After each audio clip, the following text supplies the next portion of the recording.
আসসালামু আলাইকুম and welcome back to my new blog. আজকে ব্লগে এই যে দেখছেন সকাল সকাল চিয়ার ভিজিয়ে খেয়ে নিলাম, তারপর রান্না করে নিলাম অনেকগুলো খিচুড়ি, ভাত এবং পোলাও ছিল। ভাবলাম এগুলো দিয়ে কি করব, আর আজকে একটু বাইরে যাওয়ারও উদ্দেশ্য আছে, তাই সকাল সকাল বসিয়ে দিলাম খাটুয়া। এই খাটুয়াটা আমার শাশুড়ির অনেক প্রিয় ছিল আর আমার বাচ্চারাও পছন্দ করে, তবে নতুন বাসায় আসার পর তেমন একটা রান্না হয়নি।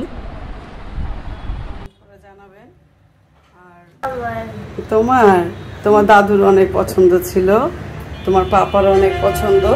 এই বাসায় আসার পরে অনেক কম রান্না করা হয়েছে, কারণ এখানে আশেপাশে দেওয়ার মতো কেউ নেই, আর সকাল সকাল বুয়া কাজ করে চলে যায়, তো আমার রান্না করতে একটু লেট হয়ে যায়। তখন দেখা যায় বেশি হয়ে গেলে পরিমাণে আমাদেরকে খেতে হবে, তাই আমি রান্না করি না। তো আজকে যতটুকু রান্না করেছি ইনশাআল্লাহ আমরা খাওয়ার পর একটু থাকবে, ওটা আমি কালকে খালাকে দিয়ে দিব। এবার কোরবানি ঈদটা যেহেতু অনেক গরমের মধ্যেই পড়েছে, তাই আমাদের নেহারিটার সাথে সাথে বসানো হয়নি। কেউ বলে নেহারি, আমরা বলি পায়া। আর এই তো ছোট ছোট হাড্ডি পিস করে নিয়েছি আর পায়া চড়িয়ে দিলাম। এটা 2 দিন জাল হবে, তারপরেই খাওয়া যাবে। আমার হাজবেন্ডের খুব পছন্দের একটা খাবার, বিশেষ করে আমার বাচ্চারা, আমিও পছন্দ করি।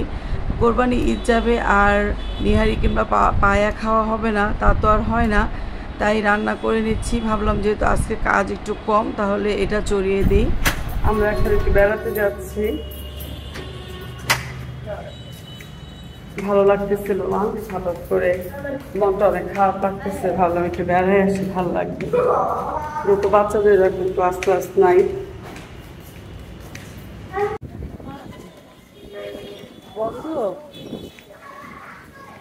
তাহলে অন্য কোথা থেকে নেওয়া যাবে? আমার এই ননদের বাসায় এসে পৌঁছে গেলাম। ননদের শরীরটা বেশি ভালো না, তাই প্রথম দিকে তাকে দেখতে আসিনি, কারণ রোগী দেখতে আসা মানে রোগীকে অত্যাচার করা। তাই আমি ভাবলাম যে কয়েকটা দিন পরেই যাই। তো আসার পরে এরকম মজার মজার নাস্তা খেলাম। আপু সবসময় কাজ নিয়ে খুব ব্যস্ত থাকে। আর এই তো আমার হাজবেন্ডের জন্য আবার খিচুড়ি রান্না করলো, সেটা দিল। আর আপুর হাতে রান্না অতুলনীয়। আমার হাজবেন্ড তার বোনেদের হাতে রান্না খুব পছন্দ করে। আমরা একটু আগে আগে গিয়েছিলাম, ও একটু লেট করে গিয়েছিল, তো এই তো ওর কপালে আর নাস্তা জুটে নেই, তাই আপু ঘি দিয়ে খুব মজা করে এই খিচুড়িটা প্রস্তুত করে দিল। আর আমি আমার হাজবেন্ডকে লোভ দেখিয়ে দেখিয়ে খাইয়ে দিচ্ছিলাম।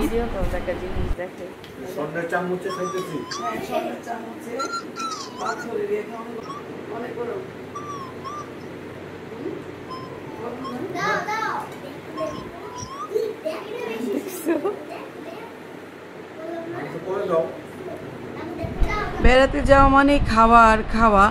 এই তো আমরা রাতে ডিনারে সাদা ভাতের সাথে খেয়েছিলাম গরম গরম গরুর মাংস আর মুরগির তরকারি, সাথে ছিল ডাল। খাওয়াটা অনেক ইয়াম্মি ছিল, সবাই একসাথে বসে খাওয়া দাওয়া সেরে নিলাম। তারপরে আর কি রাত প্রায় 1টার মতো বেজে গিয়েছিল, তারপর বাড়ি ফিরলাম। রাত 1:30 বাজে। হ্যালো, হ্যাঁ ওই জামে বসে আছি এখন।